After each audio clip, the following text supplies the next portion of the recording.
আচ্ছা, একজন প্রশ্ন করেছেন যে ভারতের প্রধানমন্ত্রী নরেন্দ্র মোদী বাংলাদেশের বিজয় দিবসের পোস্টে ৭১-এর মুক্তিযুদ্ধকে ভারত পাকিস্তানের যুদ্ধ হিসাবে উল্লেখ করেছেন। অন্যদিকে বাংলাদেশের উপদেষ্টা মাহফুজ আলম তার ফেসবুক পোস্টে বিতর্কিত একটি মানচিত্র পোস্ট করেছেন। বিতর্কিত কথাটা আমি একটা মানচিত্র পোস্ট করেছেন, এটা কিন্তু আপনি বিতর্কিত বলতে পারেন না। একটা মানচিত্র তিনি পোস্ট করেছেন যেখানে ভারতের বেশ কিছু এলাকাকে বাংলাদেশের অংশ বলে দাবি করা হয়েছে, যা ব্যাপক বিতর্কের সৃষ্টি করেছে। এই ঘটনাগুলোকে আপনি কিভাবে দেখছেন? বিতর্ক করলে তো বিতর্কের সাবজেক্টের কোনো শেষ নাই। শেষ আছে নাকি? শেষ নাই। এখন আমি যদি একটা কথা তুলি, মাহফুজ আলম তিনি বাংলাদেশের পূর্ববঙ্গের আগের বাংলাদেশের মানচিত্র তুলে ধরেছেন। ব্রিটিশরা আসার আগে যে মানচিত্র সেটা তিনি তুলে ধরেছেন। ভালো কথা।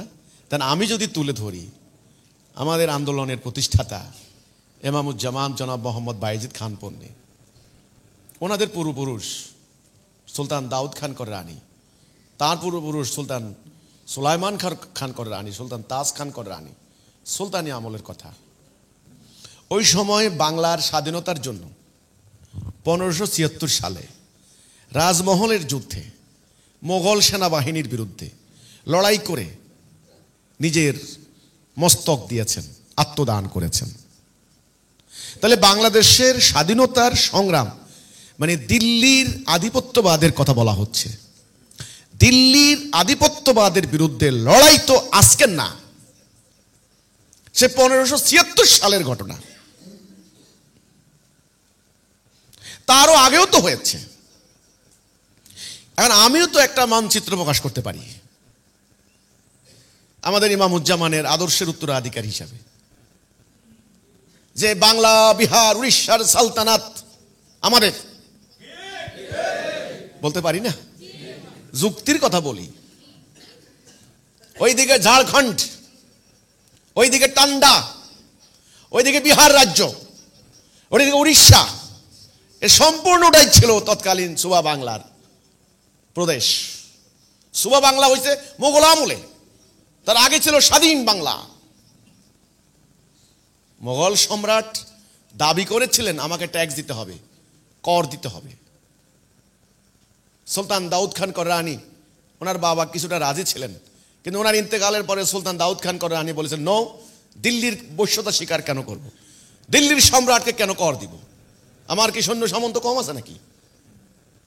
তিনি সেনাবাহিনী তৈরি করলেন। ওনার বাহিনীতে 4500 হাতি, 9 থেকে 10 লক্ষ সৈন্য, বিশাল বড় আর্মি সেনাবাহিনী। রাজমহলের যুদ্ধ হলো, সেই যুদ্ধে তিনি আত্মসমর্পণ করেননি, মস্তক দিয়েছেন। তার মাথা কেটে দিল্লির দরবারে নিয়ে যাওয়া হয়েছিল। এখন আমি যদি বলি যে এটা আমাদের, আমি সেদিন মানে মজা করে বলছিলাম আমার ওয়াইফ ইয়েকে, রুফায়দা পান্নিকে, আমি মজা করে বলছিলাম যে তো তুমিও দাবি করো, তুমিও দাবি করো না যে এটা আমাদের পূর্বপুরুষদের সম্পত্তি। আসলে কি, তর্ক করলে তো ভাই অনেক কিছুই করা যায়। ব্রিটিশরা আসার পর একটা ভারতকে ভেঙে টুকরো টুকরো করে দিয়েছে। কিন্তু আমাদের কথা হলো, আমাদের আকীদা, আমাদের কনসেপ্ট হলো আসলে পুরো মানব জাতি হবে এক জাতি। টুকরো টুকরো করে জাতি রাষ্ট্র সৃষ্টি করে দিয়ে অশান্তি সৃষ্টি করে দেওয়া হয়েছে। আজকে ভারত পাকিস্তান দ্বন্দ্ব, ভারত বাংলাদেশ ভয়াবহ দ্বন্দ্বের সৃষ্টি হয়েছে। এই সৃষ্টিগুলি করেছে পরিকল্পিতভাবে, টুকরো টুকরো করে। আমাদের কথা হচ্ছে, আমরা যেটা চাই সেটা হলো আমরা আসল আদর্শে ফেরত যেতে চাই। 47-এও না, হ্যাঁ, 71-এও থাকতে চাই না আটকা। 1576 সালের কথা বললাম, সেখানেও না। আমরা গোড়ায় ফেরত যেতে চাই। সেটা কি পারবো? পুরো মানব জাতি কয় জাতি? এক জাতি।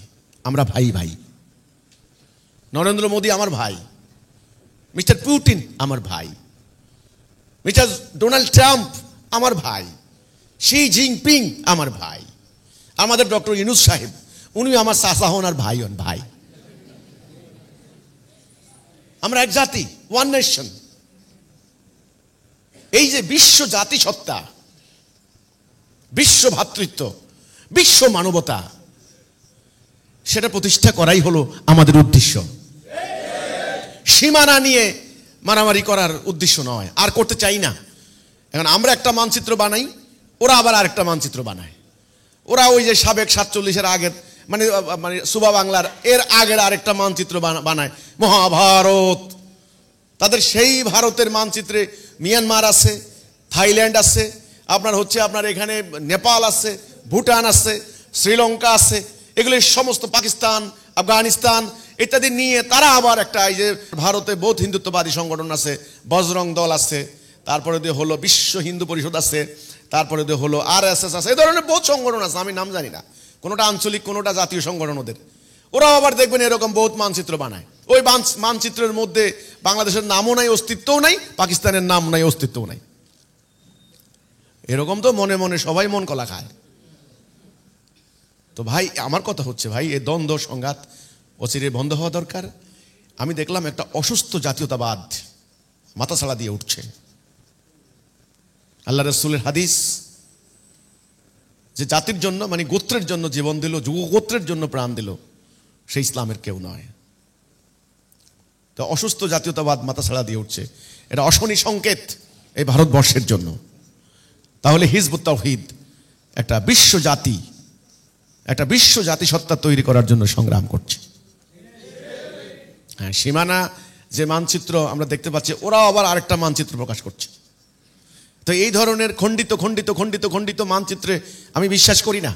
আসেন না, পৃথিবীর মধ্যে মানব জাতির মধ্যে ইবলিস শয়তান পরিকল্পিতভাবে একটা মানব জাতির মধ্যে শত শত বিভাজনের রেখা দেওয়াল নির্মাণ করে দিয়ে আমাদেরকে পারস্পরিক দ্বন্দ্ব সংঘাতে লাগিয়ে দিয়েছে। আমরা সেই ধরনের দেওয়ালগুলিকে ভেঙে চুরমার করে দেই। যে সমস্ত সীমানা তুলে দিয়ে আমাদেরকে টুকরো টুকরো করেছে, খণ্ড বিখণ্ড করেছে, শোষণ করছে, ওই সমস্ত সীমানাগুলিকে তুলে দেয়। আসুন আমরা একটা বিশ্ব ভ্রাতৃত্ব গড়ে তুলি, বিশ্ব সমাজ নির্মাণ করি। প্রভু হবেন কয়জন? আমাদের প্রভু এক। জাতি হবে কয়টা? আমরা সবাই মিলে অন্যায়ের বিরুদ্ধে দাঁড়াবো, বাস। এখন ওই ভারত থেকে একটা মানচিত্র প্রকাশ করবে, আমাদের এখানে মাহবুজ আলম সাহেব একটা প্রকাশ করবেন। আসলে এটা কোনো, আমি মনে করি না শান্তির কোনো গ্যারান্টি। শান্তির কোনো গ্যারান্টি এটা নয়। তো আমি তো বললাম, আমি তো বলতে পারি যে ওই যে সুলতান দাউদ খান কররানী যখন যে বাংলার জন্য লড়াই করেছেন, আমরা সেই বাংলা চাই।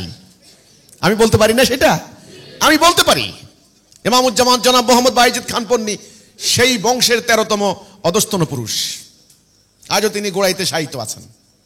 কাজেই বললে তো বলাই যায়, দাবি করলে তো করাই যায়। তো এই হচ্ছে আমাদের কথা।